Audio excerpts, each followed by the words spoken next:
Hi, how's everybody doing? This is Silver Fox Forex Investments, also known as Mr. and Mrs. Silver Fox Forex. Excuse me. And today I want to make this quick video on making sure you're entering the trades right. I'm not sure if I did this video again before, I have to check, but this is my demo account. Here goes the way I want to show you guys that. And I want to show you how a lot of traders do not pay attention to all their indicators and things that they're using. Excuse me. And you know, to show that you guys enter trades wrong. Now this is the pound USD. During the London, got a few pips. This is starting to go into 6 a.m. before the New York Open and things like that. And this right here, this move happened around 9:25. Excuse me. So about 9:25, this move happened, and as you can see, you know, it made a move to the upside. Now, of course, you have to wait for the candle to close on or above the 50 moving average and make sure everything is lining up for a buy. So between here and here is where you would have took the trade. Excuse me. That's fine. Took the trade up for profit. Did a pullback. That's the magic word. You would have waited for the pullback, got back in, rolled it back up, wait for the pullback, got back in, went back up. Now here, it did a consolidation, didn't go no higher. This is that support and resistance I was talking to you guys about the other day. You see this right here? The support is not going any higher. I'm sorry. The resistance, I'm sorry. It's not going any higher. You know you're starting to get your signals at the bottom. Everything is starting to line up for it to go down or for a pullback. And that's what happened. Price almost always returns to the goal line of 50 moving average at some point. Sometimes sooner than later. From here to here is already 31 pips. That's too far away from the goal line. So you have to look out for this to pull back. Also on my currency meter. Pound is stronger, you know, not super strong, but it's strong enough to where the USD was at about 20% or a little less. So I'm pretty sure it was even less, way less than 20% when this move happened and it moved to the upside. So, you know, you got to pay attention to your indicators and make sure you're entering these trades correctly. I took these trades just to show you guys that, you know, this is what happens when, you know, people think, oh, I can get a little bit more. It's going to push a little bit higher. It's going to push a little bit higher. I got this. Don't worry about this. And it doesn't. So I'm going to show you guys. Down here in my demo, I'm negative $4,300 because of the lot size, the standard lot size that I like to trade. I'm going to go to history. So that was from yesterday. I was up. I showed you guys it was like 54. Now I'm down to 48 because I did have some losing trades, and I want to show you guys that these trades that I lost are based upon, you know, trying to show you guys when you get in a trade wrong, or you don't let all your indicators line up, or you don't wait for that perfect moment. You don't let the trade come to you. You force a trade, and that's what happened. That's what happened. See the smaller winners I had here? Another loser here, 2 grand.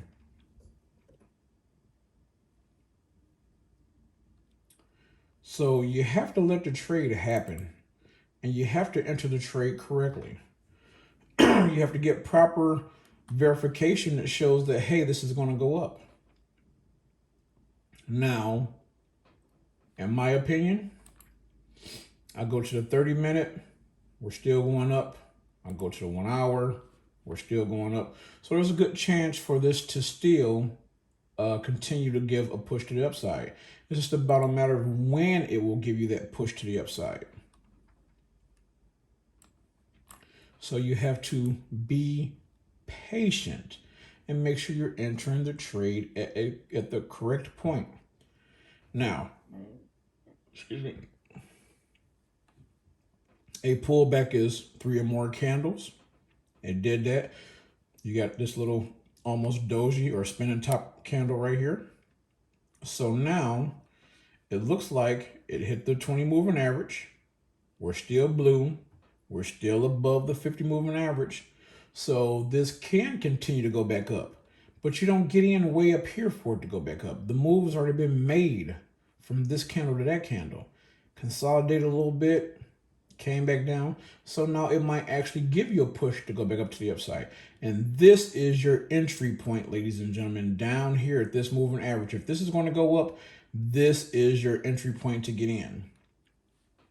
But you still have to be careful, because we're not 100% showing that it's going to go back up. You just have to know from your indicators, okay, we got blue here on the HA bars and the bull bear bars, but on the AO, it's red, but it's still good, because guess why? We're still above the waterline here. The green line looks like it's starting to curve and make its way up. I'm just waiting for this down here to turn from red to blue. And sometimes all you really need is like 5 alerts. You don't need 7 or 8 things going off saying, hey, buy it, take this. You know, you gotta pay attention to the things that's going on. So as you can see, it's starting to make its way back up. It might only hit this level, key level right here, a resistance, and it may not go any higher. We're getting towards the 12 noon. So of course the market's starting to slow down because the initial move has already been made. So this could hit here and I break even. You know, we're down to 31.80. But this right here would have been my key level to decide I'm going to get in on this trade. If I get enough indicators to say, hey, it's going to go back up. The USD is still staying between 25 and 20 down here lower at the on the chart on the meter, and the pound is still stronger. Excuse me. There's a chance that this could just be doing a pullback and come back up. But make sure you got enough things lining up. So I got 1, 2, 3. We're still above the waterline here. The green line starting to curve and work its way up. That's 4. So if I had one more, if this were to turn blue, one of these down here were to turn blue, to me, that's more than enough indication for me to try to jump in this trade and take it up. Will you always be right?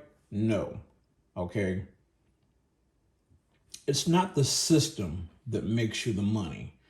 It's the education behind the system that makes you the money. Because if you don't know how to read candlesticks, line graph, charts, any of that stuff, however you like to trade, then you're in trouble.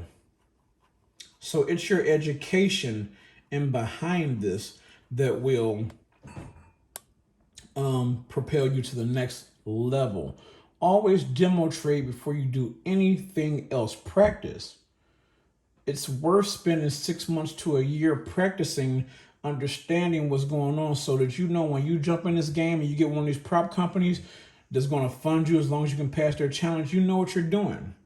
And you know, you get funded $100K, and that means, you know, depending on what company you're with, that's a nice bit of money to be trading with, as long as you use your stop loss and things like that. Some people tell you, oh, I don't use stop loss.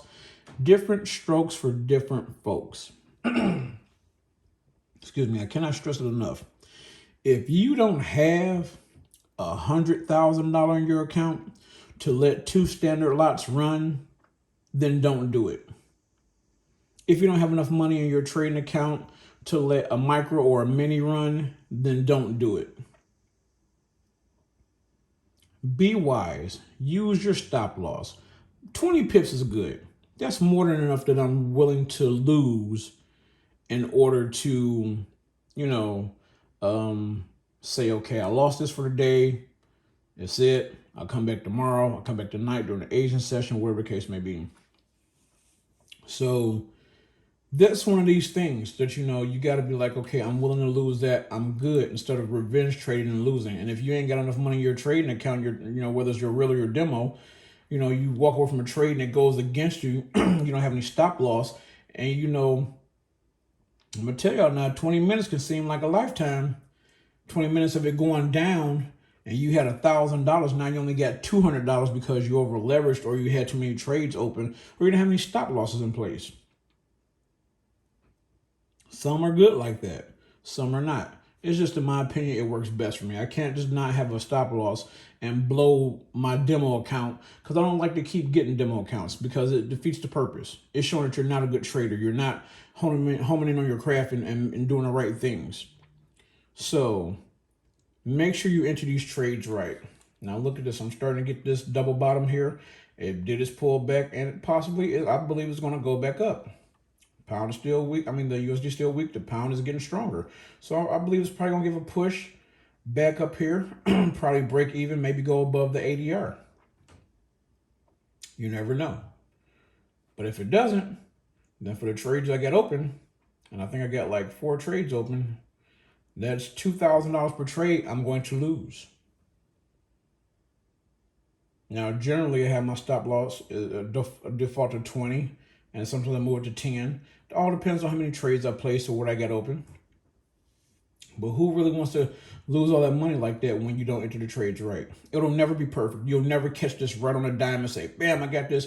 But as closest to the first moving average as possible as you can. Same thing down here. You would have never figured out, because everything is starting to change over, that, oh, yeah, I'm going to take this and stay in this. You would have never known that. And you can't really rely on this candle here. You're waiting for it to close to say, hey, okay, things are starting to line up to go up. You wait for it to close and you get in here. You're not going to get everything here all the time. Nobody does. So I'll let you guys know if I come out of this. I'll post another video with my profits. As you can see, I'm still at 319, 120, 52. Yesterday I was at, I believe, 325. So, and I had some losers today that knocked me back down. So we'll see, and I'll let you guys know. As always, take care and happy trading.